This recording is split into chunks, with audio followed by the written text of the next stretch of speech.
Landing the title of America's First Lady sounds like a glamorous gig, but the role of FLOTUS isn't all that it's cracked up to be. Louisa Adams once said, "There is something in this great unsocial house which depresses my spirits beyond expression and makes it impossible for me to feel at home or to fancy that I have a home anywhere." And she wasn't the only person to feel cooped up in the White House. Here's a look at some of the most remarkable First Lady tragedies and triumphs throughout the years. Dolley Madison's piece of history. Dolley Todd Madison, the wife of 4th President James Madison, was an enormously influential First Lady with a vivacious, fun personality. She first had experience in the role of First Lady before her husband was elected president, as Dolley was Secretary of State to the widowed President Thomas Jefferson. When she became the official First Lady in 1809, she held the first inaugural ball, and while in the White House, she created buzz by serving ice cream, a total showstopper at the time, since there were no freezers yet in existence. But Dolley's most memorable moment was during the War of 1812, when the British invaded Washington, D.C. in 1814. She filled a wagon with White House treasures, including the famous Gilbert Stuart portrait of George Washington, before fleeing, leaving her personal items behind. The British burned down the White House, but her courage is still fondly remembered.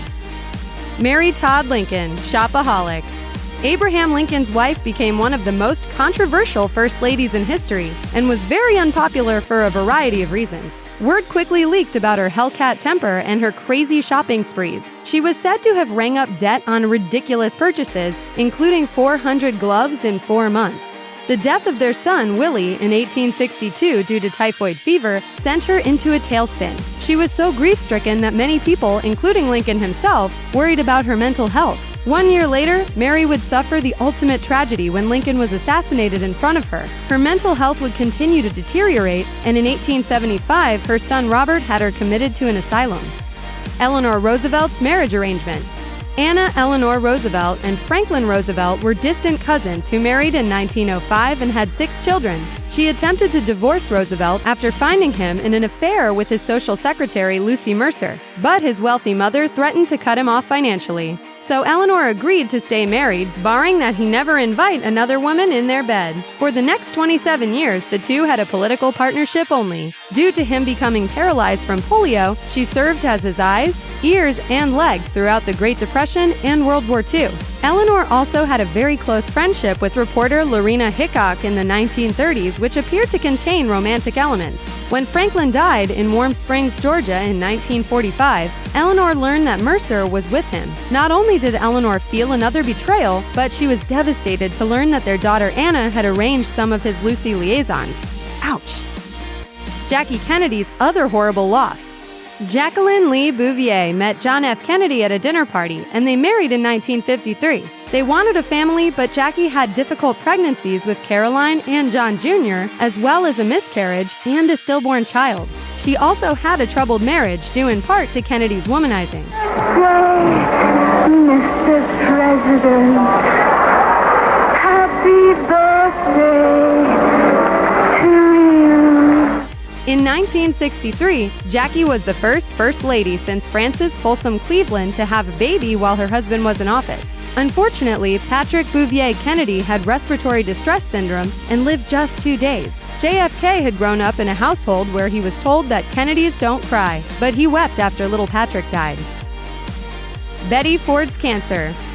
Elizabeth Ann Bloomer Ford was arguably the first truly modern First Lady. She was a divorcee who studied and taught modern dance when she met future President Gerald Ford in 1947. They married and had 4 children as he pursued his political career. In 1973, Richard Nixon named Ford as vice president. Then, after both Nixon and his vice president resigned, Ford became the only president not elected to office. Betty Ford was outspoken on abortion, women's rights, and divorce. She even slept in the same White House bed as her husband, which was shocking at the time. Shortly after becoming First Lady, she found out she had breast cancer and had a mastectomy.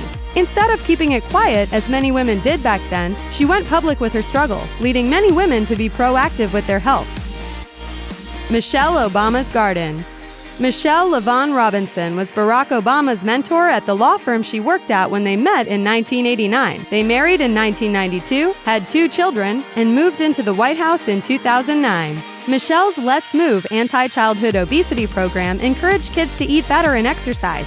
But even before it launched, she set an example for the nation by creating a vegetable garden on the White House grounds in early 2009. This wasn't the first garden in presidential history, but this was a much more ambitious endeavor. Michelle wrote in her 2013 book, American Grown, "It is my hope that our garden story and the stories of gardens across America will inspire families, schools, and communities to try their own hand at gardening."